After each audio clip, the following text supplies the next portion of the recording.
I canceled my wedding because I'm in love with my PA. Stop!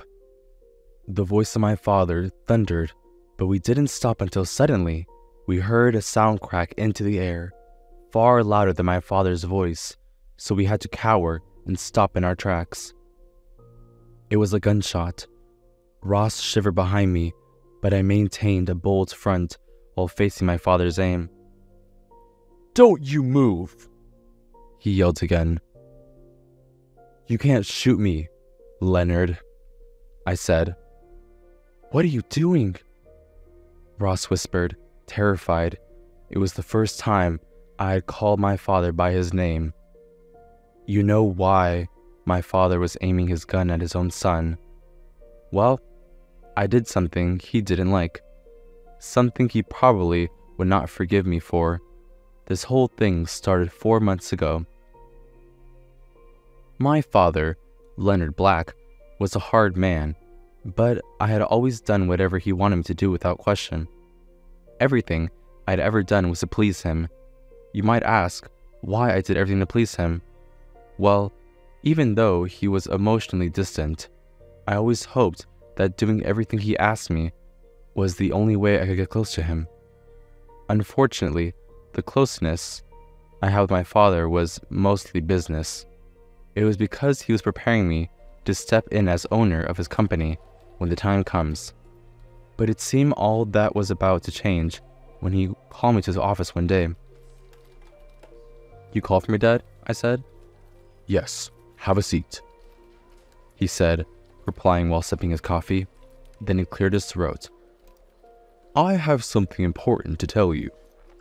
Okay. How do I lay it down to you? He said. You are getting married. What? Getting married? I asked. Did something happen between you and Mom? Even I don't know why I asked that. What? No. I'm not talking about myself. I'm talking about you, Calvin. As soon as he said those words, the room went silent. It was just me staring at my father, speechless, while he stared back expectantly for what my reaction was going to be.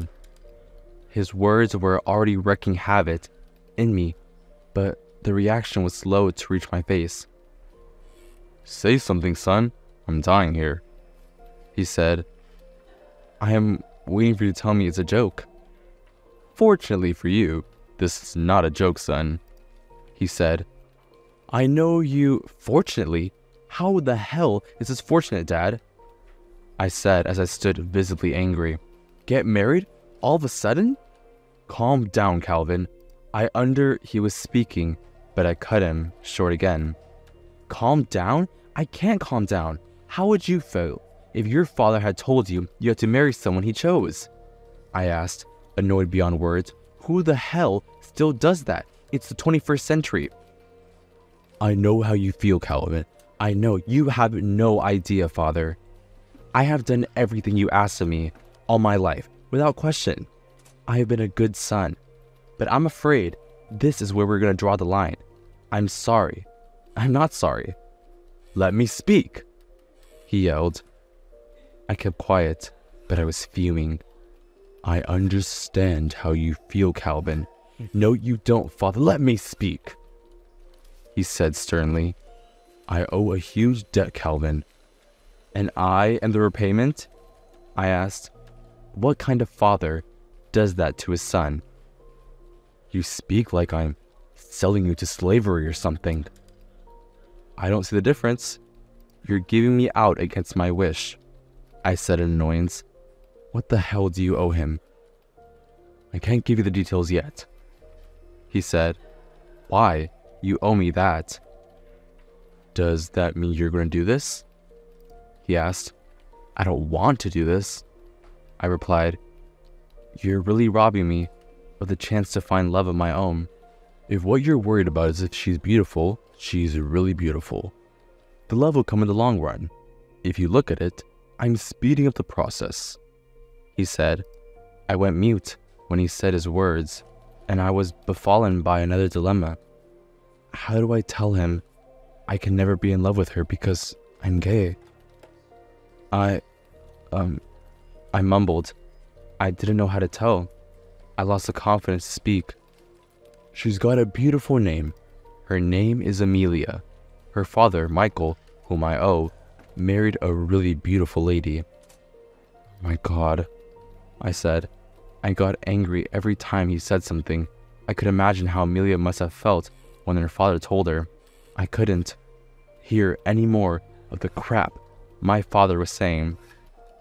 I can't hear any more of these. All I know is I'm not getting married to anybody, Amelia or not. Calvin! He yelled at me as I stormed out of his office. Don't you walk away from me. Too late, Dad.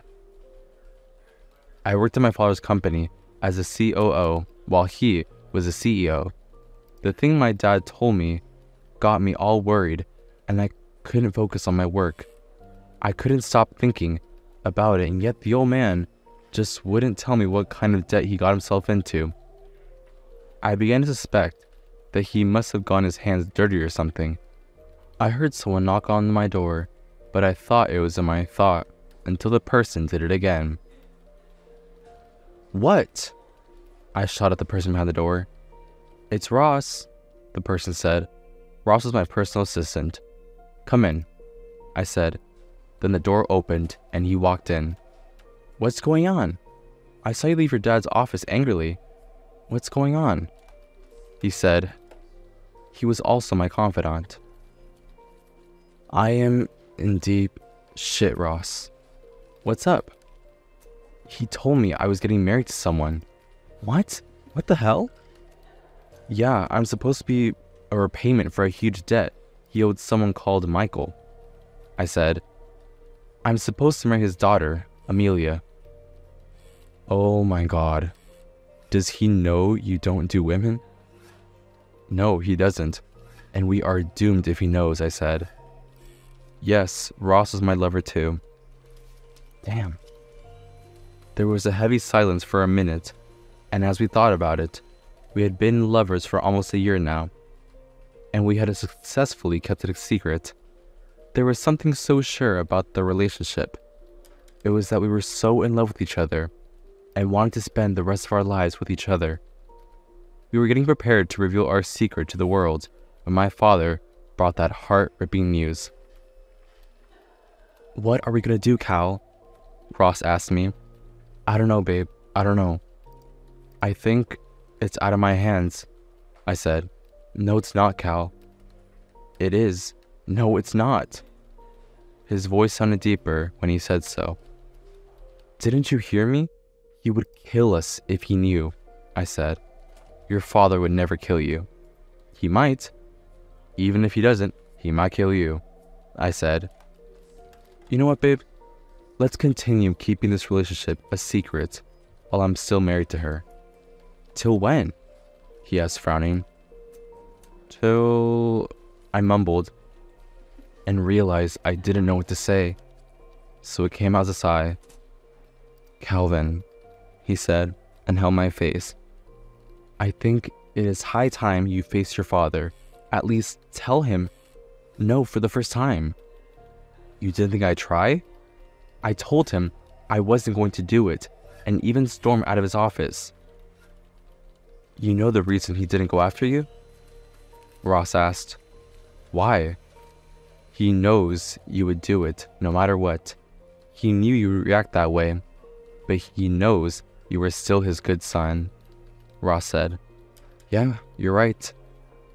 Calvin, you told him you weren't going to do it, but you have to show that you're standing on your word. Ross, it's not as easy as you think. He has always told you what to do all your life, like you have no purpose. He shouldn't have control over who and how you love. He shouldn't have control over how your story goes. You're just gonna accept a sad ending? It's easier said than done, Ross, I said. I'm not sure I can do it. Ross heaved a sigh and walked to the door. He gave me one last look before going out.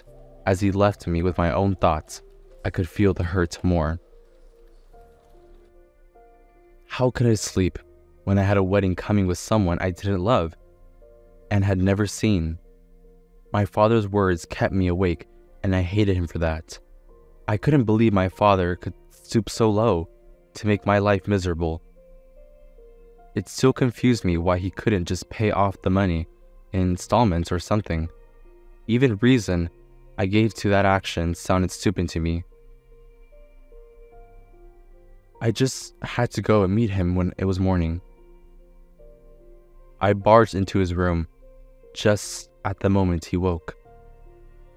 He was startled like I had come to take his life.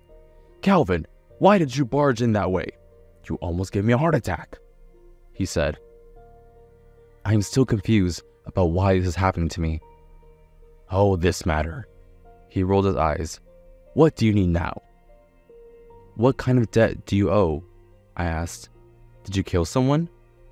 "No, it's monetary debt. A huge one that would break my bank and make me poor for a long time. You have been raised with a silver spoon. I'm not sure you want to know what a plastic one feels like." "Why not pay in installments?" I asked angrily. "That would be slavery, and I wouldn't be able to pay in a couple of years." I stared at him with a gaping mouth. I felt like punching him in the face. How huge is this debt? And why the hell would you owe such a debt, Dad? "It was a business venture that fell through, son. It looked like it had potential, but it wrecked totally like the Titanic," he said. "I was paying it in installments, but I'm not even near half of it." "Dad, life is all about risks. Some work, some don't. How then did the marriage come into this matter?" "It was Michael who suggested it himself. He knew how difficult it would be for me to pay him. His daughter Amelia has been having difficulty finding a suitor. He just wants to get rid of her because she's in her 30s or so and still doing daddy's little girl. He's tired of her clinginess. So that's how you came in. So you used your son to pay your debt. You know how irritating that sounds. It's not a loan repayment per se because he subsidized my debt by 50%. I'm still gonna have to pay him, but it has reduced the payment by a few years, give or take." "What would you call it then?" "Matchmaking." "You know how annoying that sounds, Dad?" I asked. "I can't believe you could do this to me. I've done everything for you, but you couldn't allow me to do this one thing without putting your hands in it?" "What thing?" "My love life, my happy ending. You didn't care about all that? You didn't even try to second guess the idea when Michael suggested it to you?" I asked. "I didn't because I might not get such an opportunity again." "What then would happen if the marriage doesn't work?" "You wouldn't let that happen. Michael would not take it easy on me. He said, 'The marriage will work.' Please, Calvin." "It can never work." "You are so sure it wouldn't?" "Because it would never work out," I said.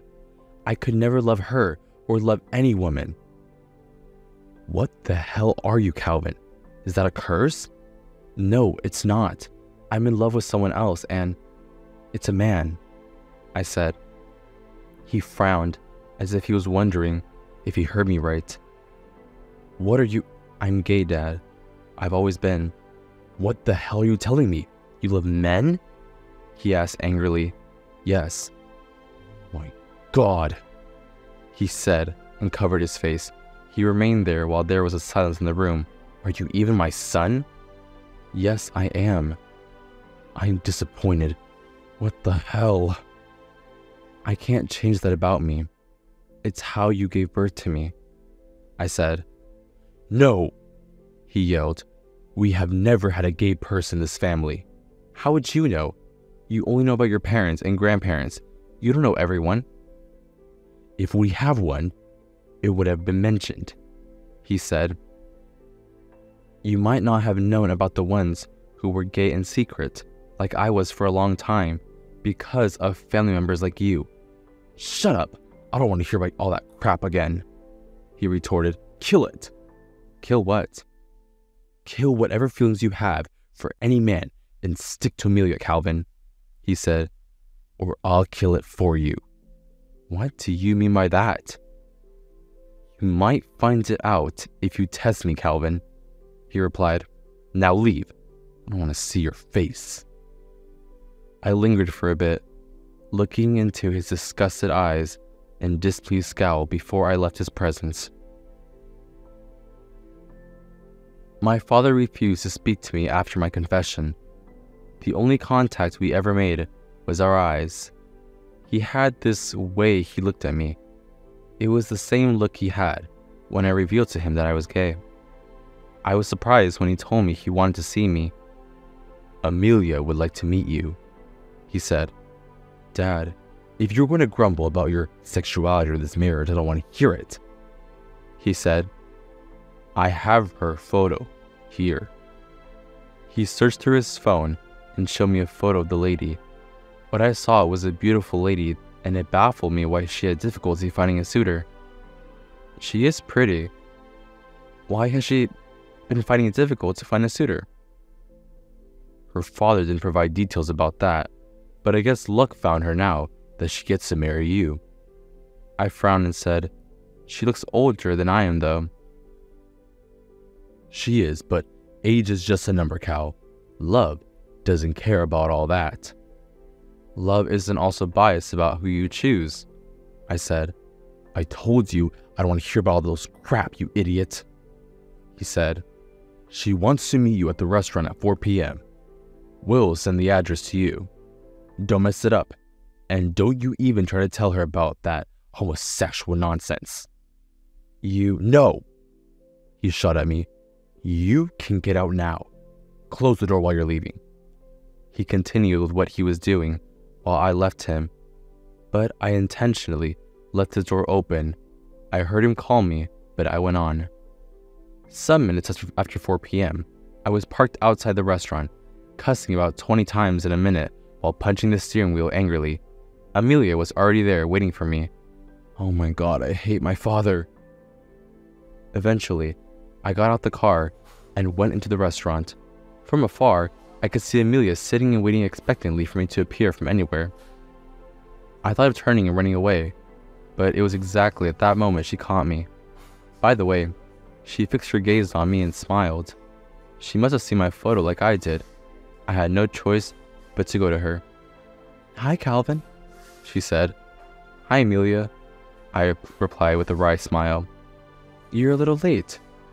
Yeah, I got stuck in traffic. I'm sorry about that. No problem, she said. I must say, I love what I see. I am not disappointed at all. You're as handsome as I saw you in that photo. Oh, thank you. You're not bad yourself. You don't seem truthful with it, she said. No, you're beautiful. Let's cut the act, Calvin, she said. I know you're not happy about this union. You responded like anyone would have, but it is what it is. How are you cool about this? I asked. I've accepted my fate, she said. I guess you should do the same and honor your father's promise. I find it difficult to understand why you can't find your perfect suitor. I expected that question, she said. Well, I'm just a woman who goes for what she wants and nothing else. I'm difficult to please. All the men who have come for me were always either lacking in looks or financial department. Some have both but end up being a jerk. Oh wow, I said. Why then did you accept to marry me? My time is running out, Calvin. We could get married and the love would come later as we could continue. I think I just want to settle, she said. If you don't mind me asking, how old are you? You don't ask a woman such questions, especially not on the first date, she said. I am obviously older than you. I'm sorry I asked. How come you don't know that? I have not had a reason to know that. Why? You haven't been on a date? She asked. I have been out of the dating pool for a while now. I was going to be out of it forever. You have someone? She asked. Yeah. Well, Sorry about that, she said, but I don't like competition. It's me and no one else, he said. Well, there goes my plan for a secret relationship with Ross. Do whatever you want to do. Just break up for the wedding. And I don't want any drama at the wedding, so don't invite her. Okay. Good, she replied. Now, you can go. Go and tell her what I said. I stood to my feet while she smiled at me. I walked out to the restaurant, devastated. How do I tell Ross? Ross was staring at me, pushed to tears after what I told him and what happened. I've been begging him to say something. I don't know what to say, Ross said. What are we gonna do? The odds are against us, Ross. It's out of my hands now, I said sadly. No, Cal, what are you saying? We could continue in secret. She could never know. Ross, let's continue in secret, like you suggested, Cal. We would just wait until the marriage collapses. Then we could do whatever we like. I can't do that. My dad said, my dad this, my dad that. When will you break away from this, Cal? I tried, Ross, I said. I'm just scared of what he might do to you. Cal, don't do this, Ross said. Tears had begun to run down his cheeks. I was holding mine in, like a leaking dam. I love you, Ross. You know I do. I would never stop loving you. At that point, I couldn't stand seeing him cry. I couldn't hold tears in, so I had to leave immediately. That night, I cried my eyes and heart out. I could feel the hurt in my chest. Each time I closed my eyes, I saw Ross crying. I hated myself for doing this to Ross. The tears flowed non-stop as I scrolled through our photos, recalling all the moments we had spent together. To everyone, he was just my PA and close friend. But to me, he was everything and more. I had just let him go. Ross resigned from the job immediately after the breakup. Every text or call I sent was never replied to. I appeared at his house a couple of times, but he wouldn't let me in. He would tell me he didn't want to see me. The wedding had been fixed and plans had been made so fast for it. It was about a month before the wedding, and I was still devastated. It was around the time that my mom arrived home from her long vacation. She noticed the evident unhappiness on my face. Calvin, dear, she said while hanging by the pool. What's going on? Why the long face? You heard Dad's bring me off. Yeah, she sighed. That's why I'm back. And you're just gonna let it happen? There's nothing I can do about it. Your dad owes a huge debt. So it is his debt, not my debt. This is despicable, I said. I'm sorry, Calvin. I really want you to be happy, but I am really sorry. I have no power to do anything. But I love someone else. I know you too, she said. Who is he? She was the only one who knew I was gay, and I kept it a secret all that while. Ross. Wait, you're PA? Yeah, I said. He hates me now. Why? We broke up weeks ago, I said. Now I regret doing it. We should have just eloped. Elope? No, Calvin, that's not an option. At this point, it is. No, Cal, that's a risk you don't want to take. That would be dangerous for you and Ross. She was right, but it didn't stop me from thinking about it though. Each day, there was always a reason to be pissed, even as the wedding was approaching. My dad decided to employ guards to be around me. I'd asked my father the reason for all the guards around me. So you don't do something stupid, he told me. Stupid like what? Like eloping. Immediately he said those words, I knew my mother had revealed what I had told her to him. So, the two parents were being jerks, together. That evening, I began to think about Ross. If he was around, I would have gone to him to rant about my ordeal, but I had broken his heart. I had tried every way I knew to reach him. but none had been successful. At that point, I wanted to try again. It was going to be a text. "Hi Ross. Here's me texting again for the 100th time or so. This is me trying again with a dwindling hope to reach you. I want to say, I'm sorry I broke your heart. I wish things didn't have to be this way. I know it's my fault for being a coward who can't stand up to his dad. Saying that I'm sorry is not enough words to show how deeply sorry I am and how stupid I feel every minute that I make the worst mistake of my life. Could you forgive me, Ross?" I wrote and sent the message. Finally, the wedding came. The day would have been one of the happiest moments of my life if I had been marrying the one I loved. But that wasn't the case here. Oh God. For some minutes, my mother had been knocking on my door, begging me to open it. I was there in the room crying my eyes out and hating myself in the suit. How I wished I was born into a different family who wouldn't sell me off and who would love me for who I am. Eventually, I opened the door and saw my mother at the door, guilt-ridden for betraying my trust. "Cal, leave me alone," I said as I walked past her. My father saw me as I walked out of the room. He then looked into my red eyes when I got in front of him. "Go and wash your face off. Your eyes are red," he said. "I don't want everyone asking why you're crying. Imagine crying for a man. Ridiculous." "Leonard," my mom muttered. "I don't care what you think," I said. "You are such an oppressor." "I'm not oppressing anyone." "I am not oppressing," he said. "Stop acting like a wimp and be a real man." "You are not a real man.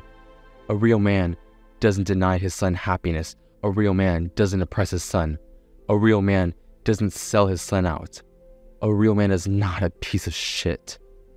You are everything a real man is not," I said angrily and with everything in me. "I'm more of a man than you are. I don't want to ever be the man that you are. The kind of man you are is not worthy of the word father," I said. "I have always wanted to tell you this to your face. I hate you." I then walked on him while he stared speechlessly at me. He looked embarrassed in front of the guards that shrouded me. Soon, we arrived at the church. I must tell you, I had a straighter face than all the guards that surrounded me. As I walked towards the church, I sighted a man at the distance, taking out his anger on a nearby tree. He was kicking repeatedly, as though he wanted it to fall. I remained in that position and watched the man wipe his tears. I could hear the faint sounds of cry echoing towards me. Immediately, I knew who it was. Ross. I couldn't stand to watch that sight, so I had to walk on into the church. Some minutes after Amelia and her father started their walk down the aisle, Ross walked in and stood at the back with the congregation with bloodshot eyes. My eyes began to sting with tears. The congregation must have thought the tears were for Amelia. "I can't do this. No, I can't do this." The more steps Amelia took to the front, the more infuriated I was until eventually she was standing opposite me, smiling under the veil. I turned to look at Ross and saw him wiping his tears. I looked at the emotionless face of my father and faced Amelia again. Then, the minister began with the usual. Amelia was smiling at me, but all the muscles in my cheek couldn't produce. It wasn't Amelia I wanted to spend the rest of my life with. I didn't love her, and I didn't ask to marry her. "Do you, Calvin Black, take Amelia Sanders as your lawfully wedded wife, to have and—" "No!" I yelled. "No, I'm not doing this." The congregation gasped as they heard what I said. "Calvin!" my father shouted. "What the hell are you doing?" Amelia said to me. Her father was shocked out of his wits. "I can't do this," I said, as I ran toward the entrance before the guards could catch me. Before I stepped out, I grabbed Ross and ran out. "Calvin!" My father kept yelling my name from inside the church. I turned to Ross. He had a bemused, as he tried to catch up with my pace. "What's going on, Cal?" "We're eloping." "Eloping?" "Yeah." "Calvin, stop!" My dad yelled behind me. "Stop this minute!" "Calvin!" my mom called worriedly, but I didn't turn back to look at them. "Stop!" the voice of my father thundered, but we didn't stop until suddenly we heard a sound crack into the air, far louder than my father's voice, so we had to cower and stop in our tracks. It was a gunshot. By that time, the congregation had dispersed at the sound of the gunfire. Ross shivered behind me, but I maintained a bold front while facing my father's aim. "Don't move," he yelled again. "You can't shoot me, Leonard," I said. "What are you doing?" Ross whispered, terrified. "So it was Ross," he said. "I always thought you two were friends. So I was a fool." "You were a fool about many things, Dad. You have never really cared about me. You have always wanted me to do your wish and never cared about what I thought. Move away, Cal. I told you what I would do if I got him." "You would have to go through me," I said. "Move." "You have to shoot me first," I said. "Make it quick so we can be together in heaven and continue our love there." "Cal." The gun trembled in his hands while he gnashed his teeth. "Do it," I yelled. "Don't do it," my mom screamed and stood in front of the gun. "What are you doing? Move away, Amy," my father shouted. "No," she retorted. She turned to me and threw her car keys at me. "Go, take my car." I took the keys on the ground while shielding Ross. My father's aim shifted from Mom to us. I shielded Ross until he caught in the car.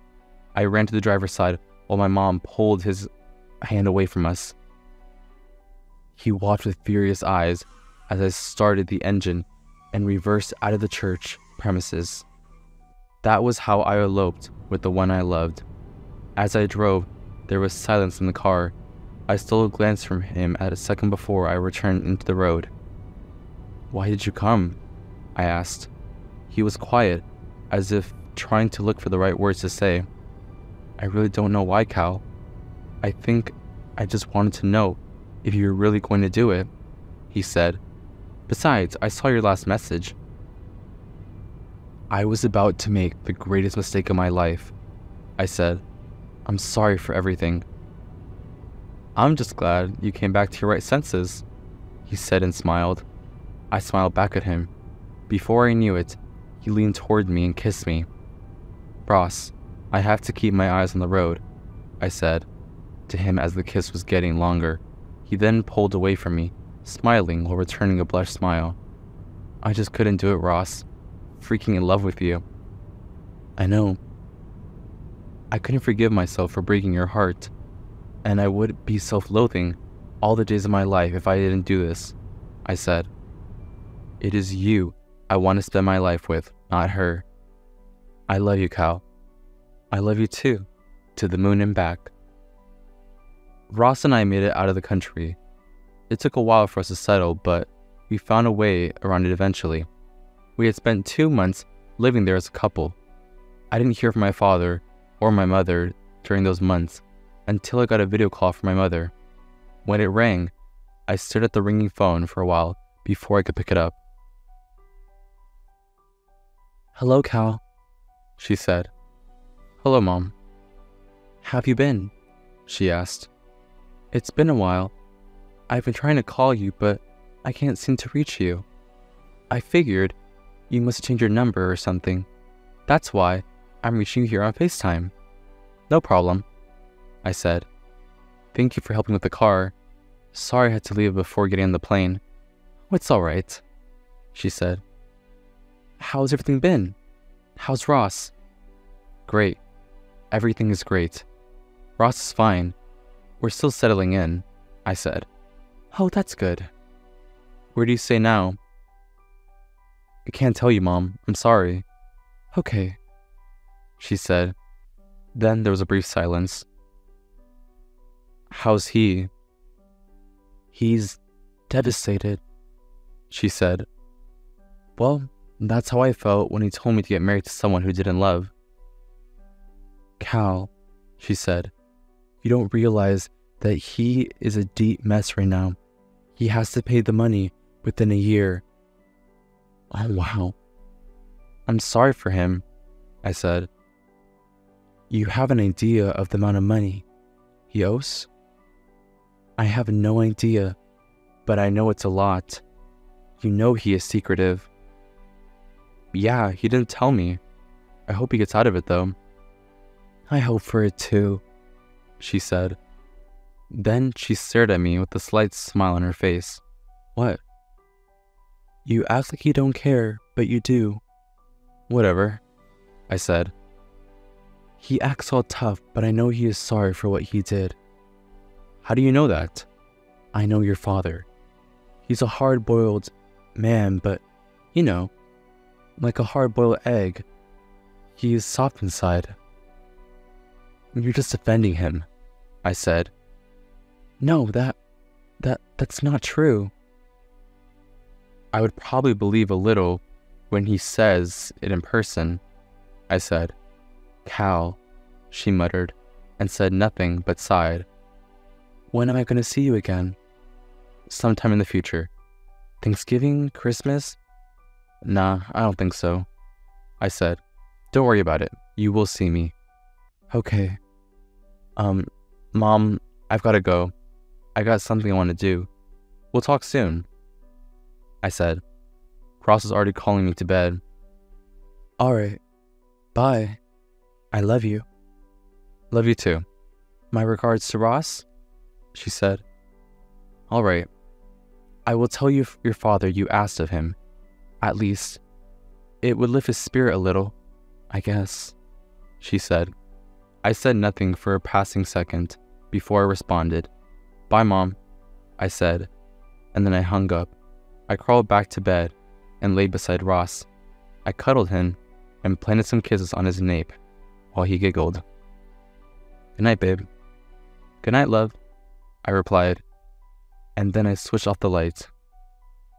There was this smile on my face knowing that I was with the one I loved. That night, and many nights after that, he helped me realize I would have never forgiven myself if all I had of Ross was only memories and not the real him. But now I could sleep and wake knowing Ross was beside me on the bed and not someone else. I could be happy and assured that at the end of the day after work, I was going home to Ross's contagious smile.